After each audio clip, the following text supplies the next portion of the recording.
All right, so today I met a girl named Jill at 1 o'clock. I had just dropped off Mello at her car about 20 minutes prior, and I had no idea what was about to happen.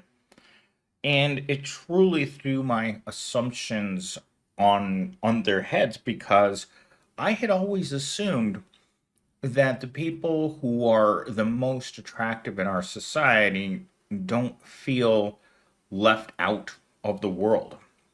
I consider myself to be a pretty ugly person, right? And as an ugly person, you suffer from the effects of being ugly, right? People don't look at you, people are grossed out by you. Imagine a character that looks like Gollum, but in human form, and that's me. And so I've carried this around since I was a little kid, right? Since I was in kindergarten, I knew that I wasn't as attractive as the other kids. And it's a secret pain that you carry around as an ugly person. So today, and I'm just going to read my introduction real quick. Can beautiful people actually be lonely? I mean, think about it. Aren't they supposed to have it all? The looks, the attention, the options. Like, how does that even happen? For an ugly person, it's normal not to have a social life. It's normal not to have friends. Hell, even as an unattractive person, your own family will look at you and be like, Jesus, where did you come from? Why do you look like that? And to I don't know how to explain this other than I met Jill, and from the second we came together, like meeting each other, it was like an instant bond. But to say that she was attractive isn't nearly enough. This girl could be on the cover of any swimsuit model magazine in the world. Blonde hair, blue eyes, perfect tan, great body. There wasn't a single part of her that wasn't absolute perfection. And when you meet someone like that, it makes you feel even worse about yourself, your own physical appearance, your self-esteem drips down into your shoes like like crapping your pants. And that's exactly how I felt because and this is talking point number 1, the assumption of perfection. Society often equates physical beauty with an ideal life, popularity, confidence, and endless social opportunities. What I got from her over the next hour was a person that was profoundly lonely. She told me her best friend was her cat. And if she had to spend all of her time with another thing in her life, it wouldn't be people. Her favorite thing to do is spend time with her cat. And I thought to myself, "Oh my goodness gracious. If this woman only understood what it feels like to live an entire life as an unwelcome, unwanted human being." That's how I've spent my entire adult life, my childhood, just walking around, just feeling like you don't belong anywhere. In fact, I was talking to the operations manager of the gym across the street last week, and I asked her, it's like, what does it feel like to look so generic? She's skinny, she's pale, she has really black hair. She has such a generic appearance. And she actually said this to me, Millennial Stain, when I walk around, I see a lot of people that look just like me. And as a person that doesn't really look like anyone, right? To the places that I go to on an average day, I don't think I've ever seen someone that looks is as rough as myself. So when I walk into any building, I look at the other people and I think to myself, you know what? I'm completely invisible because being unattractive is the equivalent of being unseen. And the more time that I spent with this girl, the more I realized that she has the exact same problem for the exact opposite reason. Is that people assume that because she looks like that, that she must be living her best life. And I assure you guys, I am not living my best life. Nothing about my life is comfortable. My home isn't, my work isn't, and my promobile feels like it's always just one turn from catching on fire. There's a comment about that, and the abolisher said that he saw one of his coworkers whose Promobile had caught fire at work. And of course, that's never good. All right. How much of our perception of someone's happiness is shaped by their appearance rather than reality? The more in depth we went about Jill's life, in an hour, she managed to tell me about where she grew up, what her family situation was, what happened to her. I asked her why she just didn't join the military because she doesn't have any education. If you talk to her, you can tell that there's a lack of education there. But again, because of the way that she looks, she gets a pass, right?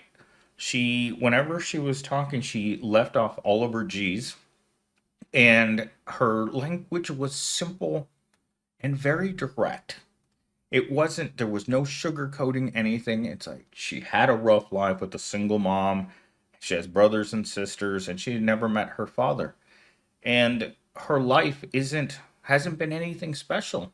Like, she asked me this question. It's like, if you could go anywhere on vacation, where would you go? And if you could move, where would you move to? I didn't know how to answer those questions. And she asked me the question about whether or not I liked Arizona three separate times. And I had to, each time she asked me, I didn't know how to answer the question because I've never lived anywhere else. Like, I can't compare living here to like maybe living in Cincinnati or living in LA. Well, maybe not LA because it's on fire still. But I didn't know how to answer these questions. They were hypothetical questions to me that I had no data to compare it to. Like when my physical therapist moved to Maryland 3 weeks ago now, I knew that she'd grown up there, so she was very happy to move back. And I don't have anywhere to move back to. I don't have any family to visit on the East Coast, the West Coast, or anywhere else. When you are a person like myself that has no family, no friends, no future, no past, no nothing, I exist for the mere purpose of work. That's all I exist for. There's no happiness, there's no meaning, there's no other people. It's just me and this apartment. I didn't, I tried to leave out this apartment as much as I could because I'm ashamed of where I live. I'm ashamed of where I work, and I'm ashamed of the car that I drive. Everything about my life, I'm not happy about. And for those of you in the comments who are going to say something like, oh, you just need to change your attitude, who cares if I change my attitude? My attitude isn't going to change the fact that my house is disgusting. It's small. I'm surrounded by other poor people. I was actually telling Mello this morning. It's like there are 800 units in my apartment complex, and every one of them is filled with losers. You're surrounded by other losers, and that's not a good thing. It amplifies how much of a loser you feel. To be surrounded by other losers, the proletariat's full of losers. To be part of the proletariat means that you have failed at life, and that makes me miserable. All right. Talking point number two. The title of it is The Out of Their League Effect. She definitely was that. I'm a 1 out of 10, and she was on a scale from 10 out of 10, she could have easily been an 11. But with that said, here's the talking point. Many people feel intimidated or assume they don't measure up, leading to isolation for the person perceived as too beautiful. I don't know how any man would walk up to this person and even, what would you say to them? Like, I asked her, one of my follow up questions was, well, what hobbies do you have? And like with most girls, and this is one of my favorite questions to ask a woman, what are your hobbies? She didn't have any. She, just like a typical woman that I've met throughout my entire life, she doesn't have any hobbies. When I meet women that actually have hobbies, I'm shocked. But the normal female answer for what are your hobbies is they don't have time for hobbies typically because they're so busy with their social lives, with their living their lives. Like the people that look like this don't live like the ugly. They have places to be, people to see, and money's never a problem. Well, for her, she didn't have those things. She works in a salon. She's not well paid. She doesn't get that many. She only works 4 days a week between two different locations. And this is what her life has been since she got out of high school. And to to show how young she was, she told me she's only been out of high school for 5 years, and her mom is actually the one that encouraged her to find a better job than the one that she had before, which was working in a restaurant, which ironically enough was the exact same restaurant that my old friend from college, Tiffany Smith, worked at. Yeah, that's not a made up name either. That's the most generic name I've ever heard in my entire life. But the great thing about Tiffany was that she wasn't brilliant. I mean, she was sitting in a class next to me, and she knew that her whole life was going to, again, be based completely on that blonde hair, that tan, and those blue eyes. But what I wrote here as a side comment for this particular talking point was it's pretty easy to see why Gen Z is single. Like I was trying to explain this to him Thursday. Like he's always talking about how it's just bad luck that he hasn't met anyone, right? That is just his inability to meet the right person in the right place. But I look at him and again, the slowness sometimes gets him, but he's very unattractive. He's overweight. He doesn't have any money, and he has a terrible personality. I'm talking about one of the worst personalities I've met. It is so bad that it is in the direct competition with how terrible my personality was, which I'm going to tell you guys this. And when I met Jill this afternoon, one of the first things she said to me was, "You have a great personality, and I am enjoying being with you right now." I was kind of like, I was looking around, I was turning my head all around. Who's she talking about? That was my first reaction. I'm like, we're in this room, and I'm looking around. It's like, no one's ever said that to me. And she said this to me 3 times. I really enjoying your energy. Our energies match, and I really, really like you. And I was like, I just met you 15 minutes ago. And I've always been of the assumption that I I have I'm an awful human being. I was actually telling Mello that this morning as I'm a terrible human being. And poor Mello. Being exposed to me for more than 5 minutes should be considered a crime. But anyhow, it was just things like that. I wanted to go over a couple more of the things that we talked about, but it didn't get picked up in my outline of the entire hour that we spent together. So, my third talking point is loneliness in the spotlight. Attractive people may draw attention, but it's often superficial.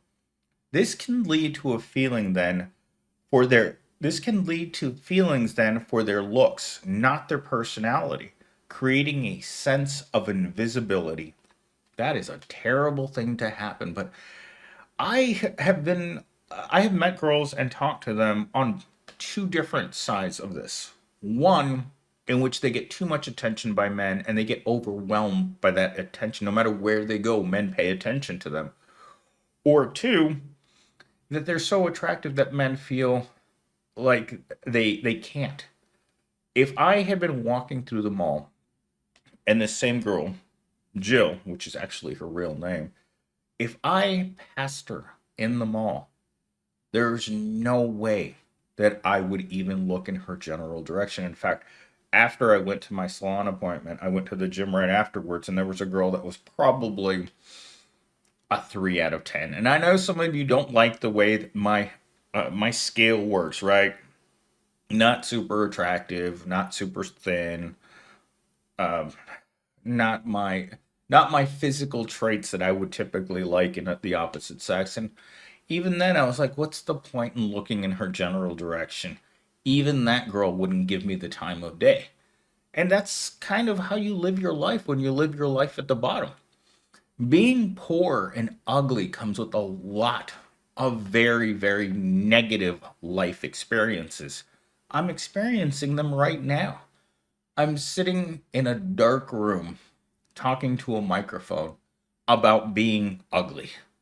And it's hard because even when I when I was giving Gen Z the speech about how hard it is to be ugly the other day, he literally stopped me and he goes, Millennial Sting, I've seen guys that are way uglier than you are, way fatter than you are, and way dumber than you are with really attractive women.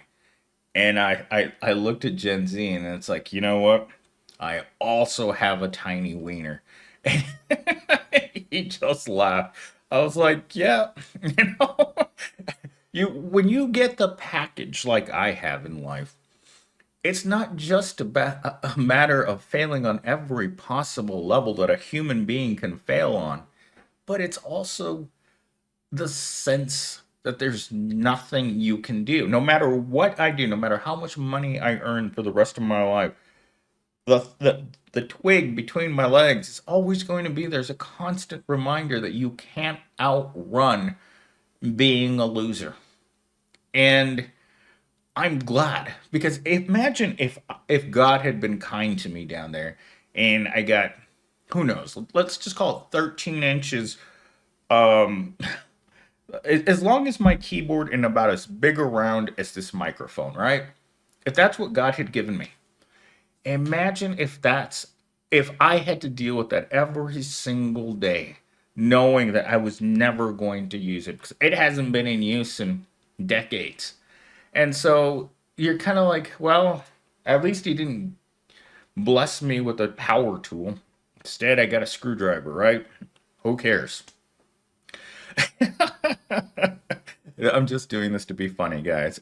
You guys love when I when I mention this in the comments. Anyhow, my final talking point, excuse me, my nose, I'm starting to get congested. The universality of loneliness. Loneliness doesn't discriminate. It affects people of all appearances, backgrounds, and personalities. I beg to differ, Chat GPT. Loneliness does discriminate. The proletariat man is not an attractive man. Let's face it. He's got problems. You know, he's not a GQ model. He probably doesn't have a great personality. And his life is going nowhere. He's living paycheck to paycheck. He's always hungry for both Pink Taco and Taco Bell. Ironically, Susie hangs out behind the Taco Bell so he can get some taco and eat some tacos simultaneously. Imagine that. You're with Susie and you're eating a Taco Bell taco. Oh my God. You imagine at that point, the proletariat man should just run into oncoming traffic. He's getting the worst of both worlds. The only person that will touch him is Susie Rottencrotch, and the only food he can afford is working and is buying Taco Bell food. Which I don't know if you guys, we all know the reputation of Taco Bell. It gives you the Hershey squirts, and that's what Susie Rottencrotch does too.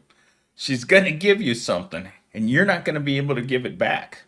At least when you eat Taco Bell, you get the squirts for maybe 24 hours.